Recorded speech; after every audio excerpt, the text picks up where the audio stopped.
I do hope you're finding these podcasts interesting and helpful, although I expect they're quite challenging at times. This is quite understandable due to the conditioned nature of our minds. And remember, these teachings are for the individual to examine and accept or not. They are definitely not another religion or belief system to be slavishly obeyed. We are moving beyond what we've been told to believe to a guidebook leading to self-discovery and ultimate truth. This is not to say that following a particular religion is wrong.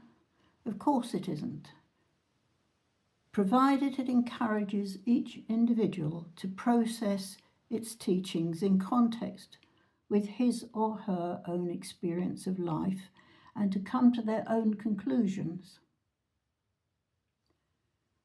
But dogma is a different matter. For dogma is static, unmoving, and will be left behind as the world moves on. Dogma can also breed fear. The fear of punishment for not conforming in thought or deed, often to outdated moral concepts and rituals. And this can never be right. My own taking on this is dogma is an eagle in a cage. You may sense its power, but you will never see it fly. As I said before, our minds are programmed from the moment of birth. So how are we able to discover the truth when we are already carrying a heavy backpack of implanted words and ideas? Zed puts it like this. When you look at our teachings, start with a blank sheet of paper. You'll find it much easier.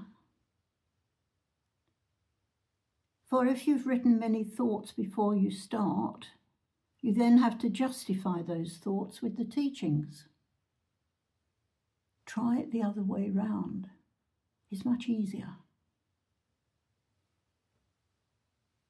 Having said that, it's important to realize that within the laws of karma, the higher self chooses the experience it needs in the physical world in order to progress spiritually. So this has to include the environment and the belief system of its birth. These provide it with the opportunities of experience, and whereas the higher self is aware of its needs, its earthly mind makes the choices. It therefore follows that the more open the mind is to the flow of wisdom from within the higher self, the more informed the choices will be.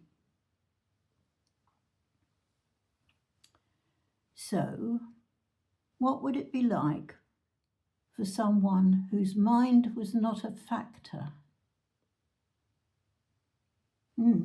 Here's another experience I'd like to share with you.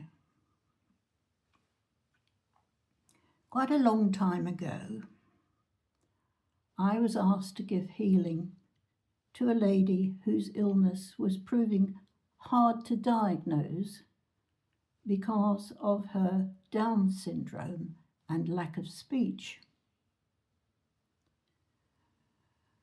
We arranged for a medium to be present when this lady, who we'll call Evie, came with her special friend for healing.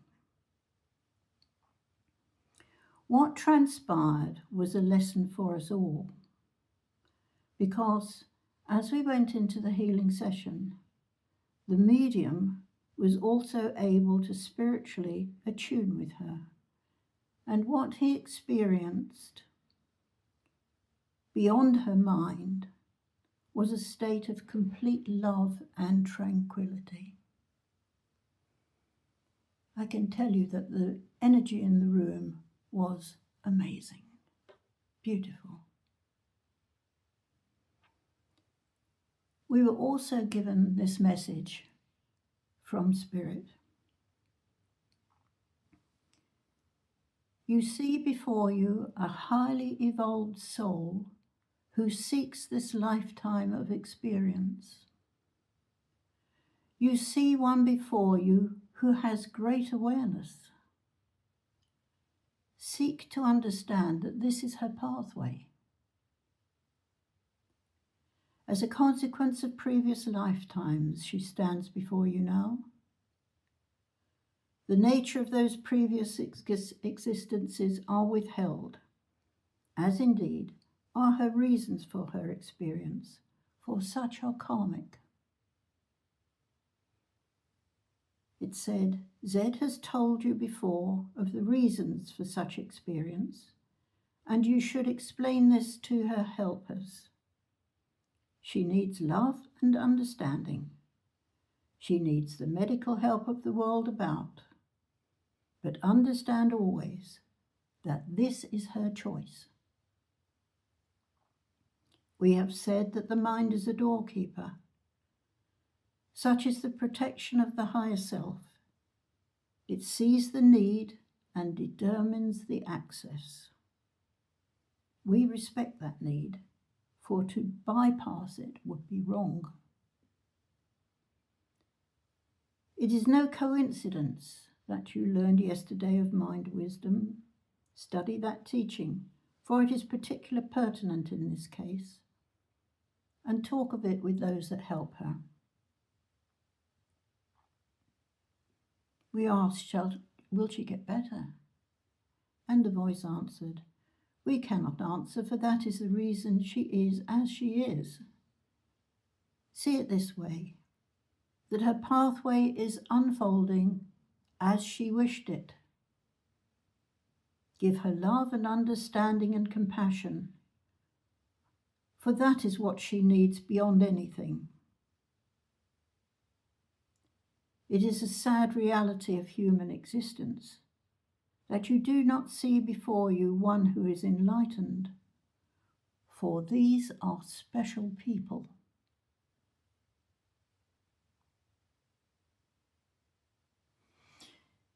So, as Zed told us later on, what you experienced today was not you helping Evie, but Evie helping you.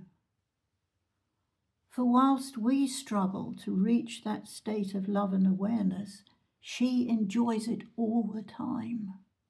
For her mind is not a handicap like yours is.